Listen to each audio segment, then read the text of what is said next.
पदाचे उमेदवार सभापती तस्लीम जमादार,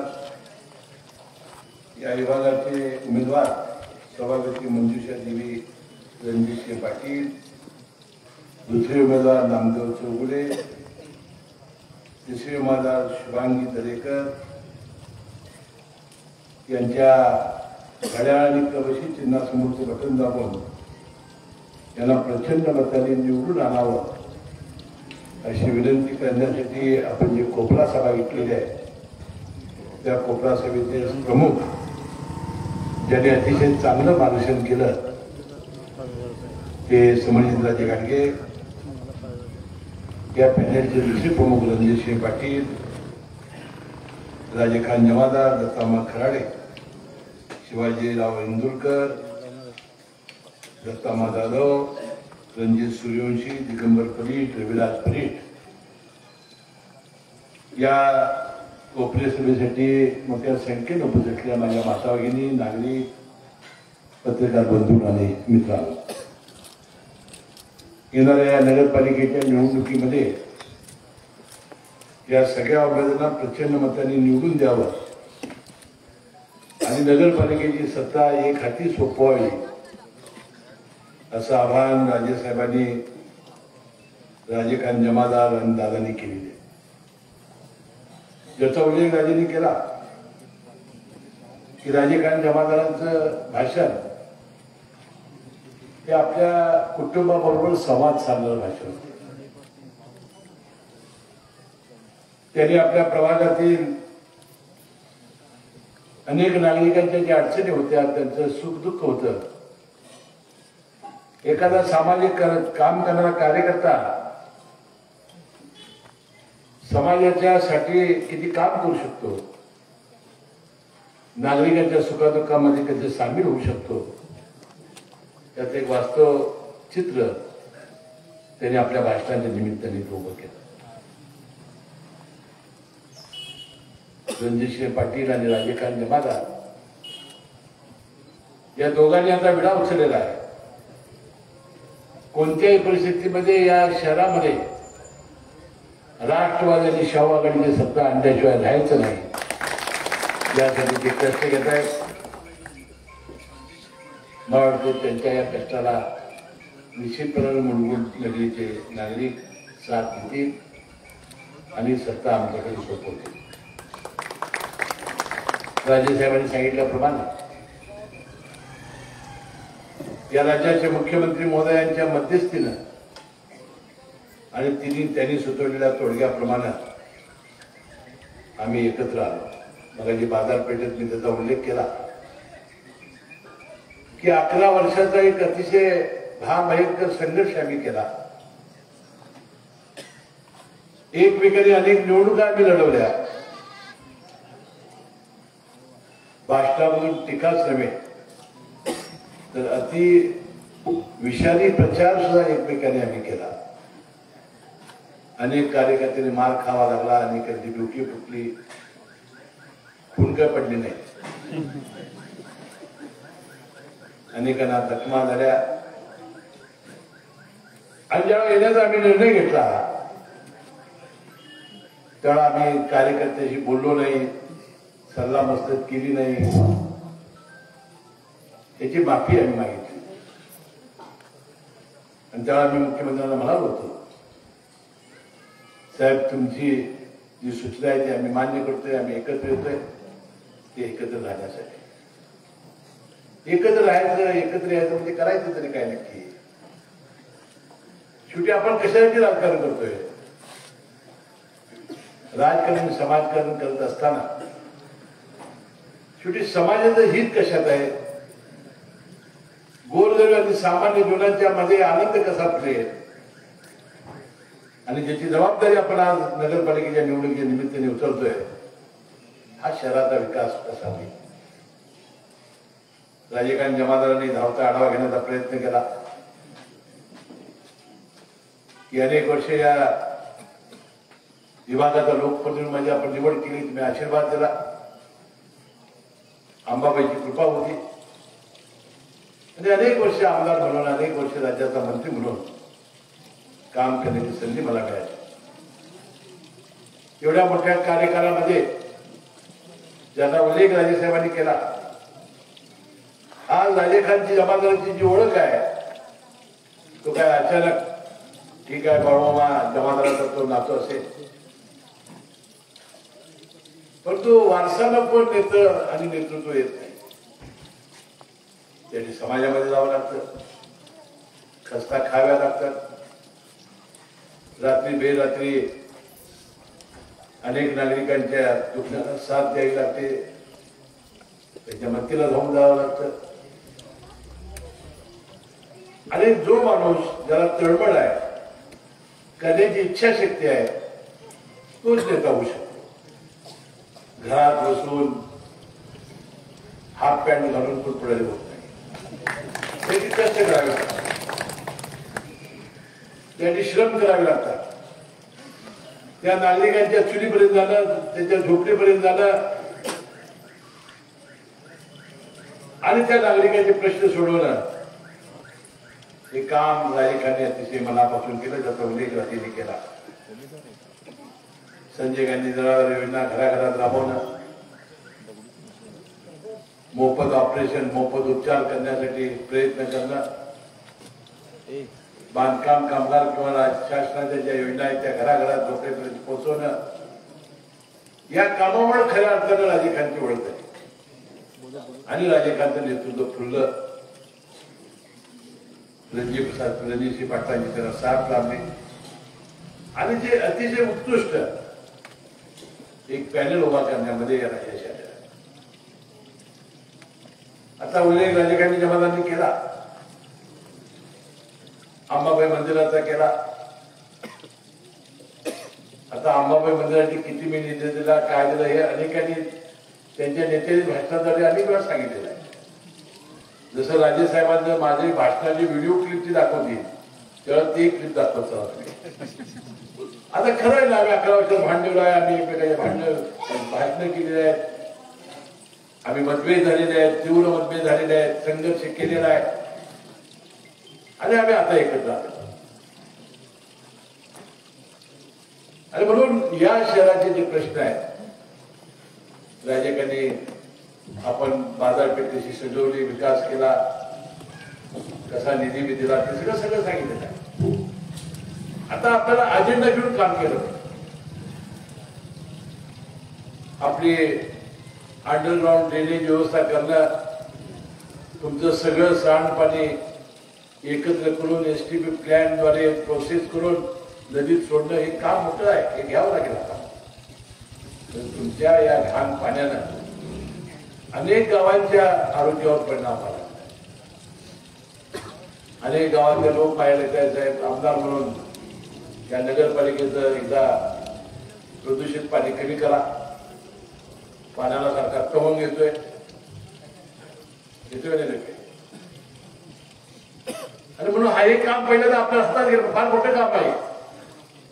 केंद्राच्या योजनेमधून अमृत योजना यासाठी आहे, त्यासाठी निधी आणावा लागेल. 3-4 वर्ष लागतील हे काम व्हायला. रस्ते उकरावे लागतील, रस्ते करावे लागतील. त्याचा ज्याचा उल्लेख राजेखानच्या जमादारांनी केला की आपल्या घरामध्ये, आपल्या गावामध्ये घरकुल योजना राबवणं, आपल्या गावात जे तलाव आहे ते सुशोभीकरण करणं, अशी एक गोष्ट या मुरगुडमध्ये नाही की बघायला लोकांनी यावं. ते करण्यासाठी त्याला एक हाती सत्ता देण्याची आवश्यकता आहे.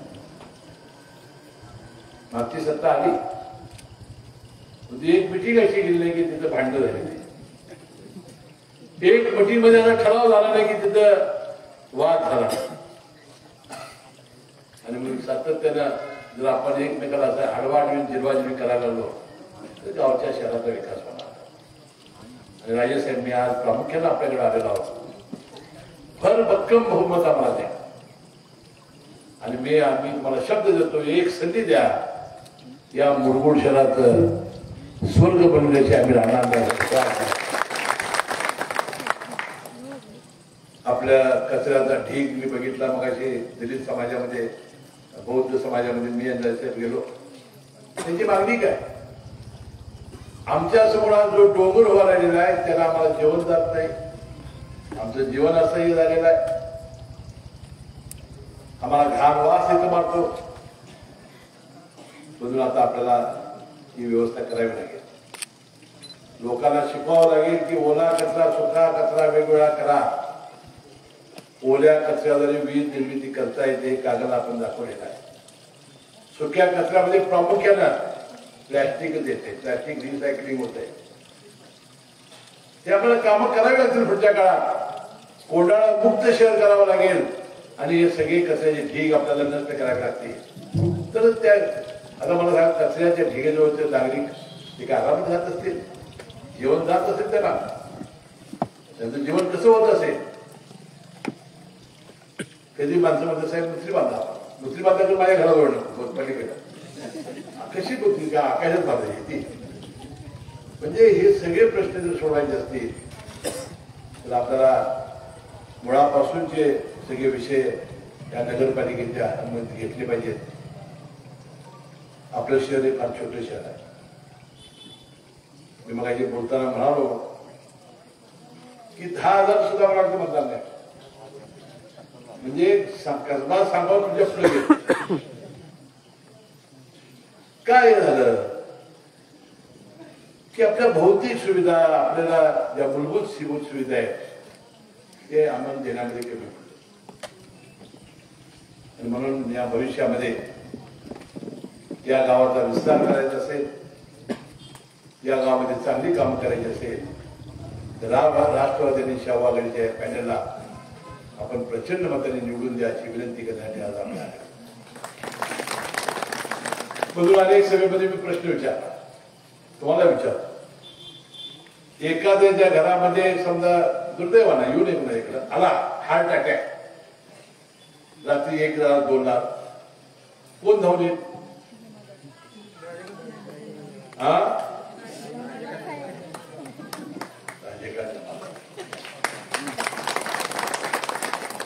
म्हणजे जर आपल्या अडचणीच्या वेळेला, संकटाच्या वेळेला जर धावून येणारा माणूस जर येणार असेल तर आपण त्याच्या मनात का उभं राहू. आणि म्हणून माझी आणि राजेसाहेबांची युती झाल्यानंतर आपण हा निर्णय घेतला. रणजितसिंह पाटलांनी आम्ही चर्चा केल्या आणि सतत अनेक लोकांना त्याचा उल्लेख मगाशी राजकारणी केला. पुन्हा कुणाला संध्या दिल्या. शेतात काम करणारी महिलेला आपण अण्णांना सांगितलं तुला आपण तिकीट देतोय. सर्वसामान्य माणसाला आता आपले कोण तिथं ती केरळचे चिरंजीव आहे शिवाजी दरेकर, म्हणजे अशा अनेक सामान्य कुटुंबाच्या लोकांना उचलून आपण उमेदवारी दिलेली आहे. आणि म्हणून आपल्याला या पुढच्या काळामध्ये या नगरपालिकेमध्ये सत्ता आणण्यासाठी आपण सर्वांनी प्रयत्न करावेत. राजेसाहेबांनी उल्लेख केला. आता माझी आणि राजेसाहेबांची युती झाल्यानंतर आम्ही तर कुणाला काय बोललोच नव्हतो. आता कुणाला का वाईट वाटलं तेच मला काय कळलं नाही. आम्ही बोललोच नाही तर आमची ईडी काढायचं चालू आहे, आमचं काय काय काढायचं चालू आहे. काढ बाबा, आता काय करायचं. लोकांना कमीत कमी भेटा तरी, लोकांचे प्रश्न तरी समजावून घ्या. आणि म्हणून आता बोललो असतो तर फार मी सांगितलं बात दूर दूर तक जाईल. आता आपल्याला तो विषय काढायचा नाही. तुम्हाला एक विश्वास देऊ इच्छितो मी की गोरगरीब सामान्य माणसाच्या ज्या व्यथा आहेत त्या सोडवण्यासाठी, कागद या मूलभूत शहराच्या विकासासाठी आपण या निवडणुकीमध्ये आपल्याला ईव्हीएम मशीन येणार आहे. म्हणजे बटन दाबायचं मशीन. त्या मशीनच्या मध्ये नगराध्यक्षाची नावं ही वरती आहे. प्रभाग नंबर जो असेल त्याचं अ आणि ब असे खाली आहे. फक्त आपण एकच लक्षात ठेवायचं, घड्याळ आणि कवशी.